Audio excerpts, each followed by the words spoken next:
This week I have been testing the Peugeot 208 GTI. Now this 208 GTI has actually been fettled by Peugeot Sport, and they have done a lot of fettling with it. Now it has got a 10mm lowered ride height, the track is 6mm wider both front and rear, and it comes with a 1.6 turbo petrol engine. Now that produces 208 brake horsepower, top speed of 140 miles per hour, and a 0 to 62 time of 6.5 seconds. Put all that together and you come up with a really decent hot hatch.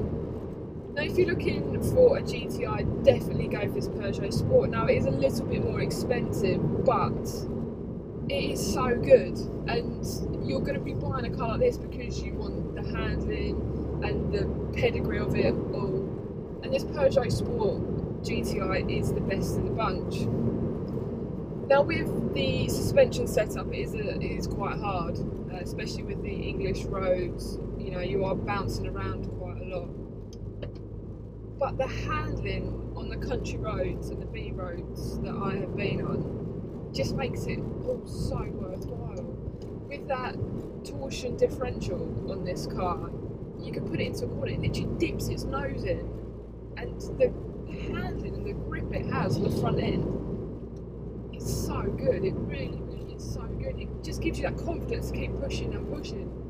Now this comes with a 6-speed manual gearbox, no automatic options, which is good. But the throws are a little bit long, so when you really are wringing its neck on acceleration, the throws are just too long. They could be just a tad shorter to get that acceleration a little bit better. But 0 to 62 in 6.5 seconds is no shabby result. Now, part of the Peugeot Sport setup is the exterior detailing, so you get the 18-inch matte black alloys, you get the GTI grille, you get a few added extras like a little spoiler.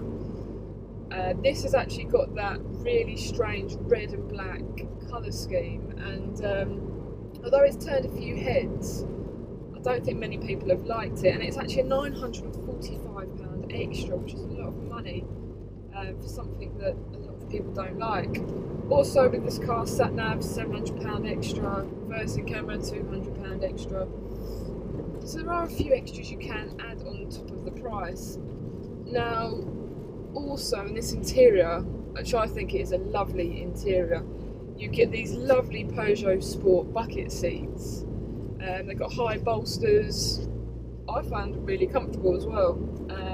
Hold you into the seat.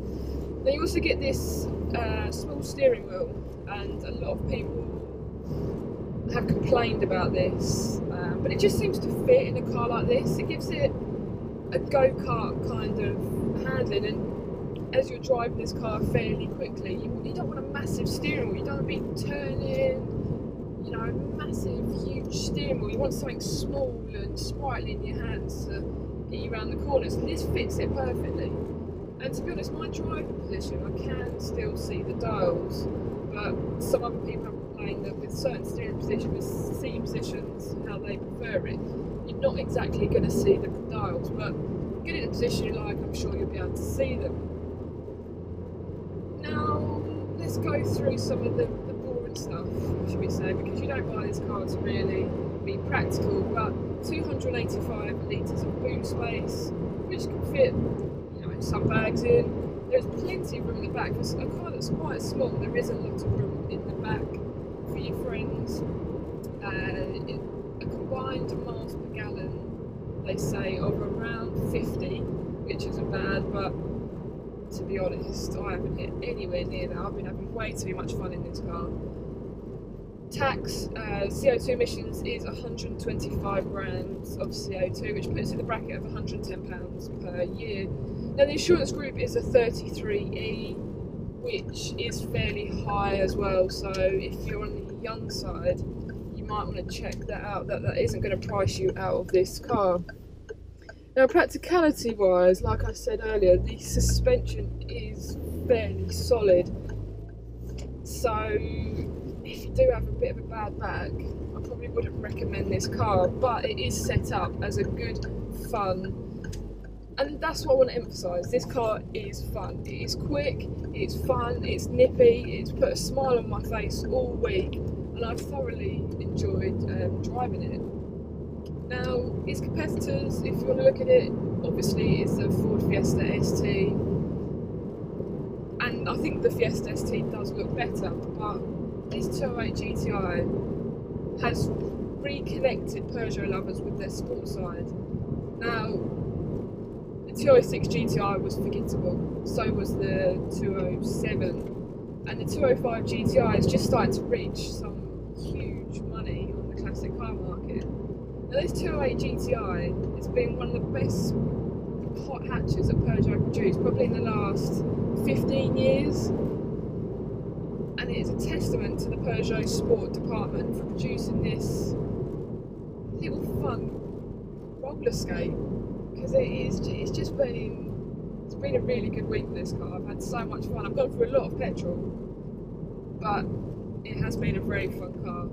Now, if you kind of want the styling of it but don't so much want the 1.6 turbo litre petrol, then I'd suggest you probably go for the 208 GT line, where you get the looks but you don't get the expense of running a car of this sporty nature. So definitely look into the GT line, but this GTI by Peugeot Sport, what a cracking little car it is.